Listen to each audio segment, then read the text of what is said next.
Huwag po natin awayin yung mga kapulisan.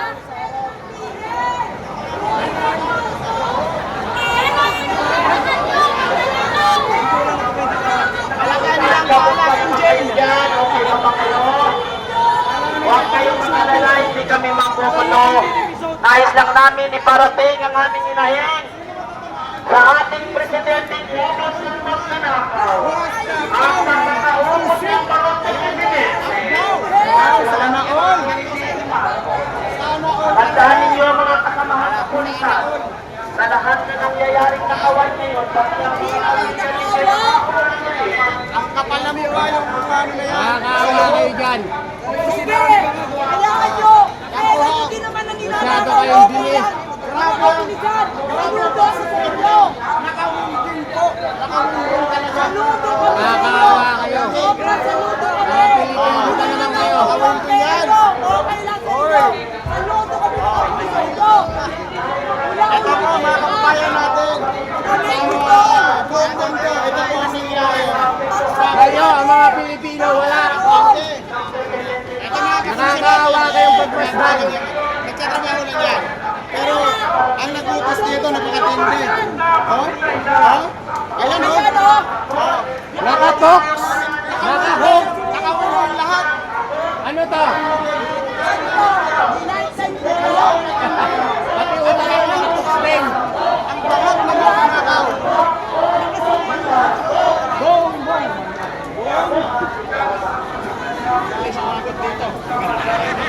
Hoy, huwag kayo dyan. Mag-iibak yan dyan ha. Nakapundasyon, nakatoks pa. Hayaan nyo ibang mag-yan dyan. Isa kayo mag-iibak.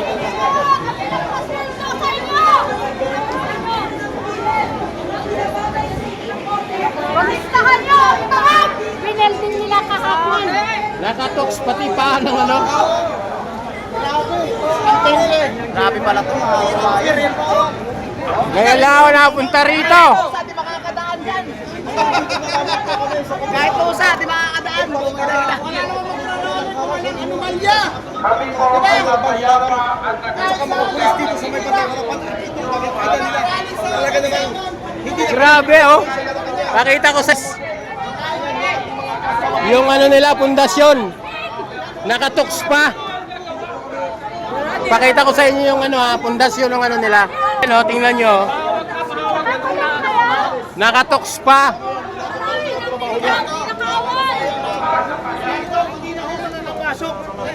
hindi na ako makakapasok na yan. Kaya nandito lang sila makapasok. Sa handa na ho, yung ating pwersa ng kapulisan. Dito ho, sa Mindona. Dito sa CN. Dito. Para tabayan kung wala magiging panoter, ang nandito na tayanan mo yung ating mga kabayan. Kaya po ng ating maripot bayan, Sayang ang ating mga kapulisan. tunay na kabayan.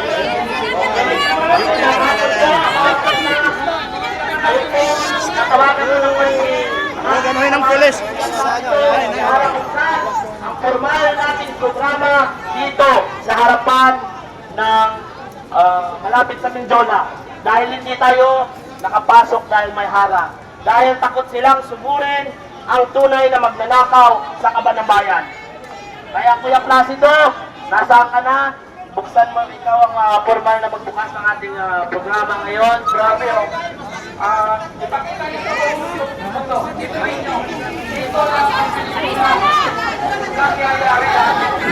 lang ang pamilyang natin sa Malacanang at magnanakaw pinagpudyahan ng ating kapulisan. Samantala, pulis sila ng mamamayan.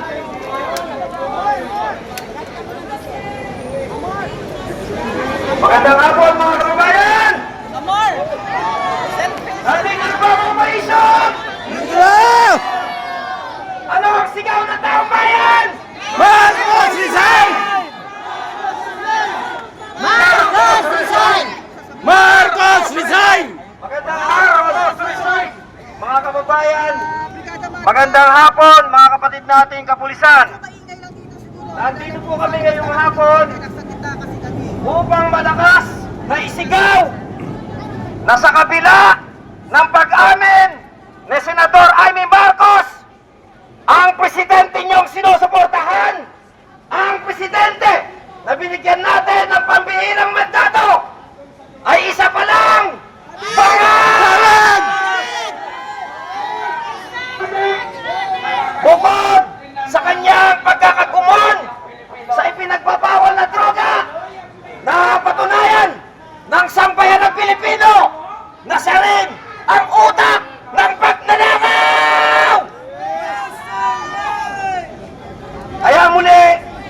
nandito tayo ngayon upang malaya at payapang ipahayag ang damdamin ng sambayan ng Pilipino na hindi na tayo papayag at hindi na tayo makakatagal sa uri ng gobyerno na tampulan ng pagnanakaw. Kaya muli, ano ang sigaw ng taong bayan? Marcos resign! Marcos resign! Marcos resign! Papayag ba kayo? Papayag ba kayo na magpatuloy? Tayo ay pinamumunuan ng isang presidenteng ating pinagkatiwalaan na isang adik at isang ulirang magnanakaw. Ano muli ang sigaw ng sambayan ng Pilipino? Marcos resign! Marcos resign! Marcos resign! Sa mga kapatid po natin kapulisan, amin lamang pong ginagawa ang naayon sa aming karapatan sa ilalim ng ating konstitusyon na tayo ay malayang magpahayag. At nagpapasalamat po kami na nasa kabila po ng mga barikadang iyan ay nandyan kayo upang magpanatili ng kaayusan at katahimikan sa pagdiriwang ngayon ng kaarawan ng ating totoo at tunay na bayani, God Andres Bonifacio.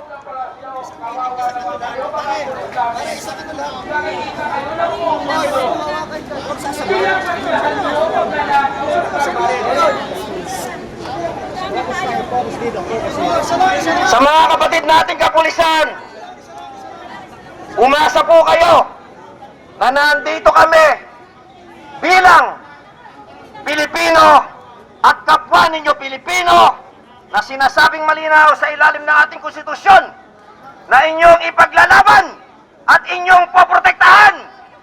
Kaya hindi katulad ng ibang mga grupo, umasa po kayo na bilang mga totoong Pilipino na gumagalang at nagmamahal sa ating konstitusyon, kami ngayon ay nandito upang manawagan. At kayo na rin, baka sakaling haplusin ang inyong puso ng sigaw ng taong bayan na hirap na, galit na dito sa ating magnanakaw na presidente. Naniniwala kami na ginagampanan nyo lamang ang inyong mga trabaho at tungkulin. At gayon din kami bilang mamamayang Pilipino ay ginagampanan din po namin ang pagsunod sa konstitusyon at ganun na din ang pagpuprotekta sa karapatan ng mga Pilipino dahil ang aming buwis na ating pinagpapagurang pare-pareho ay ninanakaw ng mga demonyong nandyan sa Malacanang. Kaya pakinggan ninyo, galit na galit ang sigaw ng sabayan ng Pilipino sa presidenteng ito. Ano ang sigaw ng taong bayan? Marcos resign! Marcos resign! Marcos resign! Marcos resign! At ngayon naman, ay nais po nating tawagan ng pansin upang makapagbigay ng kanilang salubin ang iba't ibang mga sektor na nandirito ngayon sa pangunguna ng mga sektor na manggagawa Pilipino. Ganun na rin sa mga sektor ng senior citizen, kabataan, urban poor sector, at iba't iba pang mga kasama natin na mayabang sa kanais ay marating mahatid ang nagkakaisang damdamin na galit ng taong bayan na hindi na tayo papayag sa tayo pamunuan pa ng ating pagnanakaw na presidente. Nandito rin po ang mga kapatid natin Muslim nakikisa, sumusuporta sa magkayabang pagpili po ito. Kaya ngayon pa lamang mga kapatid na kapulisan, nagpapasalamat kami sa ibinigay po ninyong oras na kami ay bantayan at nawa ay huwag pasukan ng kaguluhan at huwag tayong mahaluan ng mga manggugulo ngayong hapon na to. At dahil po dyan, itutuloy na natin ang ating outload na programa sa Liwasang Bonifacio. Kaya tinatawagan po natin ang pansin bilang paunang panalita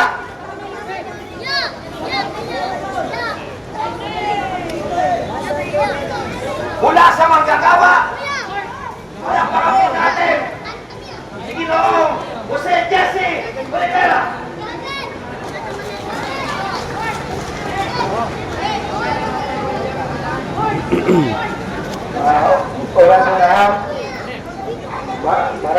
salamat sa mga manggagawa na nandito ngayon na sumama. At marami rin salamat doon sa manggagawa na medyo nalilito pa kung alin yung samahan nila.